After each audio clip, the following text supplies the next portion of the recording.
भारतीय telecom market में एक नाम है जो पिछले कई सालों से आप जानते हैं मुश्किलों में घिरा हुआ है, वोडाफोन आइडिया, जिसे हम वीआई भी कहते हैं।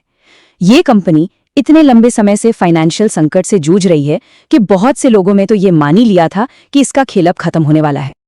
मतलब हालत इतनी खराब हो चुकी थी कि लोग ये तक पूछने लगे थे कि क्या वीआई मार्केट में टिक भी पाएगा। एक तरफ तो कर्ज का बोझ लगातार बढ़ रहा था और दूसरी तरफ कस्टमर्स भी कंपनी का साथ छोड़ते जा रहे थे। लेकिन क्या कहानी में कोई ट्विस्ट है? क्या वोडाफोन आइडिया को एक दूसरा चांस मिल गया है? हाल ही में ना कुछ ऐसा हुआ है जिसने इस पूरी सिचुएशन को शायद पलट कर रख दिया है। चलिए समझते हैं कि आखिर हुआ क्या है। और ये उम्मीद की किरण आई है एक credit rating agency care ratings की तरफ से, जिसने वी के भविष्य को लेकर एक बहुत ही पॉजिटिव सिग्नल दिया है। तो केयर रेटिंग्स ने वीआई की लॉन्ग टर्म बैंक सुविधाओं पर अपना आउटलुक स्टेबल से बदलकर पॉजिटिव कर दिया है।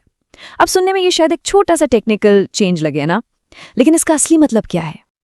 देखिए, जब कोई रेटिंग एजेंसी किसी कंपनी का आउटलुक पॉजिटिव करती है ना, तो वो एक तरह से सिग्नल दे रही होती है। वो ये कह रही होती है कि हमें लगता है कि इस कंपनी के हालात सुधर रहे हैं और आने वाले टाइम में इसकी फाइनेंशियल हालत और भी मजबूत हो सकती है। तो सवाल उठता है कि भाई केयर रेटिंग्स को अचानक वी में ऐसा क्या दिख गया कि उन्होंने अपना नजरिया ही बदल दिया? इस नए आशावाद, इस ऑप्टिमिज्म के पीछे दो बहुत बड़ी वजह हैं।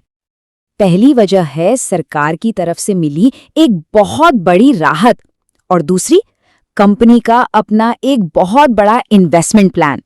चलिए एक एक करके दोनों को समझते हैं। तो सबसे पहले बात करते हैं सरकार की। सच कहें तो इस पूरी कहानी में सबसे बड़ा गेम चेंजर सरकार का वो फैसला रहा है जिसने कंपनी को वाकई में एक लाइफलाइन दी है। सरकार ने वोडाफोन आइडिया के लगभग सोचिए 87,695 करोड़ रुपए के एजीआर बकाया के भुगतान को टाल दिया है। अब ये एजीआर यानी एडजस्टेड ग्रॉस रेवेन्यू वो फीस होती है जो टेलीकॉम कंपनियों को सरकार को चुकानी पड़ती है, और ये रकम इतनी ज्यादा थी कि वीआई के लिए ये एक तरह से जिंदगी और मौत का सवाल बन गई थी।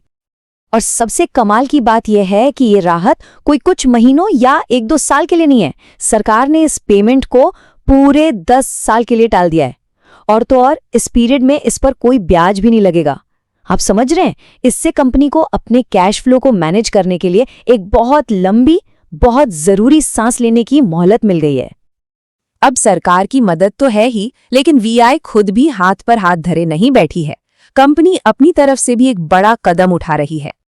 कंपनी ने अगले 3 सालों में 45,000 करोड़ रुपए के एक बहुत बड़े इन्वेस्टमेंट का प्लान बनाया है, और ये पैसा सीधा जाएगा नेटवर्क को मजबूत करने में, 4G कवरेज को बेहतर करने में, ताकि कस्टमर्स को अच्छी स्पीड और सर्विस मिल सके। तो ये तो हो गई सारी अच्छी अच्छी बातें, लेकिन सिक्के का एक दूसरा पहलू भी है, और वो है कंपनी पर लदा हुआ कर्ज का एक बहुत बड़ा पहाड़। सरकार से मिली ये राहत, ये एक लाइफलाइन तो है, इसमें कोई शक नहीं, लेकिन एक कड़वी सच्चाई है जिसे हम नजरअंदाज नहीं कर सकते।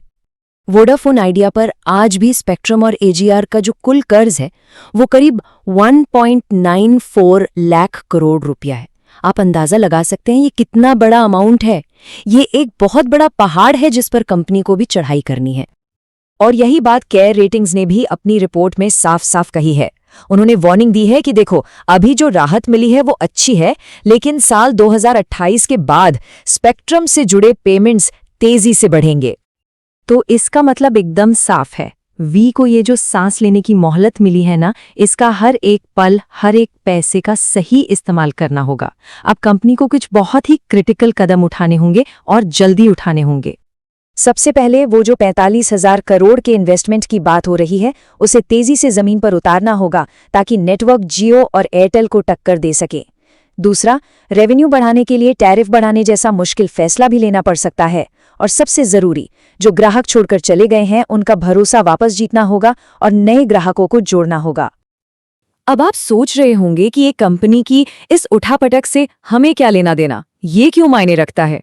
देखिए, इसकी अहमियत सिर्फ वीआई के शेयर होल्डर्स तक ही सीमित नहीं है। तो पूरी कहानी का निचोड़ क्या है? एक तरफ है सरकार की दी हुई लाइफलाइन जो एक टेम्पररी राहत है, और दूसरी तरफ है कर्ज का एक विशाल पहाड़ जो कहीं गया नहीं है। वोडाफोन आइडिया का पूरा भविष्य इसी नाजुक बैलेंस पर टिका हुआ है। देखिए, भारत जैसे बड़े टेलीकॉम मार्केट के लिए 3 मजबूत प्लेयर्स का होना बहुत जरूरी है। अगर वीआई मार्केट से बाहर हो जाता है तो क्या होगा? सिर्फ 2 बड़ी कंपनियां बचेंगी। इसका सीधा मतलब है कंपटीशन कम हो जाएगा और हो सकता है कि भविष्य में हमें और आपको मोबाइल बिल ज्यादा चुकाने पड़े। तो वीआई का मार्केट में बने रहना हम सभी के लिए, मतलब कस्टमर्स के लिए, बहुत जरूरी है। तो आखिरी और सबसे बड़ा सवाल यही है, क्या ये जो सांस लेने की मोहलत मिली है, ये एक डूबते हुए साम्राज्य को फिर से खड़ा करने के लिए काफी होगी? क्या ये वाकई एक शानदार कमबैक की कहानी की शुरुआत है, या फिर बस कुछ और साल तक सरवाइव करने की एक कोशिश? इसका जवाब तो खैर आने वाला वक्त ही देगा।